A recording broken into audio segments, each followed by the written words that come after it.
Hello friends, good evening. আমি অনিতা। আজকে আবার চলে এলাম একটা লং ভিডিও তোমাদের সঙ্গে শেয়ার করবো বলে। সোমবার বুদ্ধ পূর্ণিমা ছিল, তো আজকের লং ভিডিওটা হলো বুদ্ধ পূর্ণিমার ভিডিও। তো তোমরা ভিডিওটা স্কিপ না করে পুরোটা দেখতে থাকো। শাশুড়ি মা ফল কেটে সিন্নি সাজিয়ে ঘট বসিয়ে পুজো করা শুরু করেছিল। প্রতিবারের মতো এবারেও শাশুড়ি মা নিজের মতো করে পুজো করেছিল, আর আমি পাশে থেকে একটু হেল্প করেছিলাম। যেহেতু সোমবার ছিল, হাজব্যান্ড ছিল না, ও থাকতে পারিনি। যাই হোক, ভিডিওটা দেখতে থাকো, ভালো লাগলে অবশ্যই লাইক শেয়ার কমেন্টস করো। কস্তবমণি শ্রীময়ী শ্রীময় হৃদয় পূর্ণ ব্রহ্ম সনাতন মহাতেজময় সেই রূপ দেখি দিগ পুরিয়া ধ্বনিতে ধরণী পড়িল ধরণী করিল প্রভু তবু কত কত পানি চিনিবারে নাহি পারি তুমি কোন জন সহজে ভিক্ষুক আমি দরিদ্র ব্রাহ্মণ দেখিতে দেখিতে পূর্ণ হইল ফকির ইতিপূর্বে যে রূপ আছিল যাহি দ্বিজ বলে যাহা বলো তুমি যে সকল পূজিত।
তো বন্ধুরা, তোমরা সবাই দেখলে শাশুড়িমার পুজো করাটা। শাশুড়িমা নিজের মতো করে পুজো করেন, ঘট বসিয়ে ঠাকুরকে আসনে বসিয়ে ফল মিষ্টি সিন্নি সাজিয়ে পুজো করেন।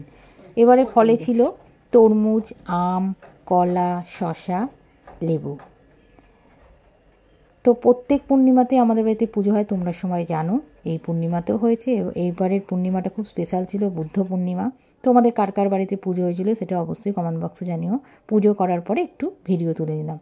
তো ভিডিওটা কেমন লাগলো অবশ্যই জানিও, আর আমাদের পুজোটা কেমন লাগে তোমাদের সেটাও জানিও, আর শাশুড়ি মার পুজো করাটা কেমন লাগে সেটাও অবশ্যই জানিও। সবাই ভালো থেকো, সুস্থ থাকো, ভগবান সবাইকে ভালো রাখুক, সুস্থ রাখুক, এটাই আমি চাইবো। এখনকার মতো ভিডিও শেষ করছি। টাটা।